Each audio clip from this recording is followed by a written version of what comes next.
When we're talking about parenting of faith, one of the key aspects of a family is the marriage relationship. And I know for many families that they're not in a marriage relationship or there's only one parent around, but we want to speak specifically into those where the parents are still together. If you are in a marriage relationship, we know that the moment that you have children, suddenly you become more tired, you become more busy, you are juggling things, and that juggle really goes on I guess until they move out of home and beyond. It's a totally different realm. One of my friends, they said to a single guy who was looking really tired, he said, "Oh, I'm so knackered."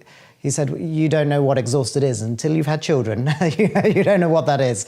And so it brings a whole new dynamic that nothing can really prepare you for until you're there. And you look across and you see the other family where their babies all sleep perfectly and seem to do everything as they should. And you look back at your own family and you see all the flaws that are in there. To keep a strong marriage relationship is one of the most important things that's going to influence and affect your children. Obviously, not everyone has that privilege. Not everyone does it work out in this way. But you can do things to make sure that your marriage stays strong rather than weakening and gradually falling apart. And that's something we found that you have to be very intentional about.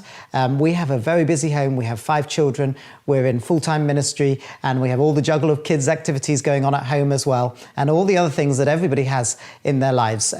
But in that, we found that we have to be intentional to deliberately build into our marriage, because the stronger our marriage is, the more of a blessing that's going to be for our children, the more secure they're going to feel, the more they're going to see Christian values outworked and modelled in the way that we negotiate things together. And all of those unspoken models will transfer some of our values onto them. And if they can hold our values, they will be the values they transfer onto their children and onto their children and all the way down the line.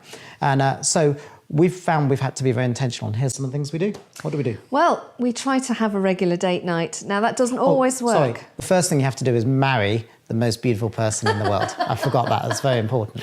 Carry on. Thank you, darling. We need to try and have a date night. It's funny, though, when we actually made a point of trying, when we're having a date night, not to talk about the kids. It's very hard, actually, when you've got 5 children and they're doing so much and you're so proud of them. Oh, and not ministry as well, and not work. Oh, all these things. They were 3 banned topics. Oh, yeah. It's all, yeah. So many things that you're thinking, right, because when you were not doing all these things, when you were actually courting and being romantic or whatever, then, you didn't used to have all these topics. You actually had things that you had in common and things like that. So you have to find within, that doesn't exhaust within 5 minutes, conversations you can have, aside from the children, ministry, work, whatever it is that you will have, and just have chats about that and try and bring them in. Of course, you might not be able to get through a whole night of not talking about the kids. I understand that. But have a go, see what you can do with that. And we had to try and find that common ground. Also, that one of the things I am very intentional about is I talk about my husband behind his back quite a lot. But the things I do is you never hear me say a bad word about him. 1, there isn't nothing to say. But 2, actually, he will find out what I say about him in the long run. And actually, if your kids hear you saying things about your husband in a really positive light, that actually helps to grow a marriage. It really, really does help to grow a marriage. And so be positive about your spouse behind their back, whether male or female. If you're married, if you're a man to a woman and a woman to a man, literally be intentional about where you speak about them.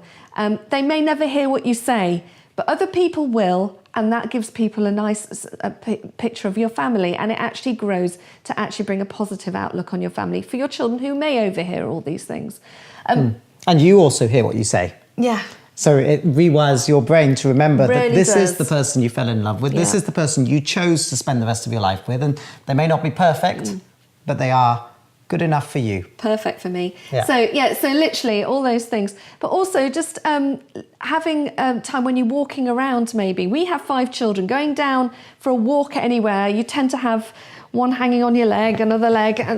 But when you have that moment spare, grab hold of your spouse's hand and walk hand in hand, because actually, again, that speaks to your children about the closeness that you have with each other. It's really important they see that.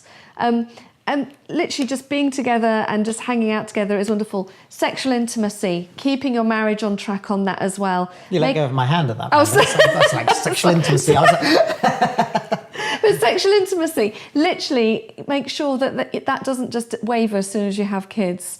Because, God created the two to be one, and that's what binds your hearts together, and that binds you together as a family and in a marriage as well. Oh, lots of different other ways. What other ways can you think of? I think the key thing is we're being intentional about it. Yeah. And again, just as we reflect on our parenting, we know a key part of our parenting is the way that we communicate with each other.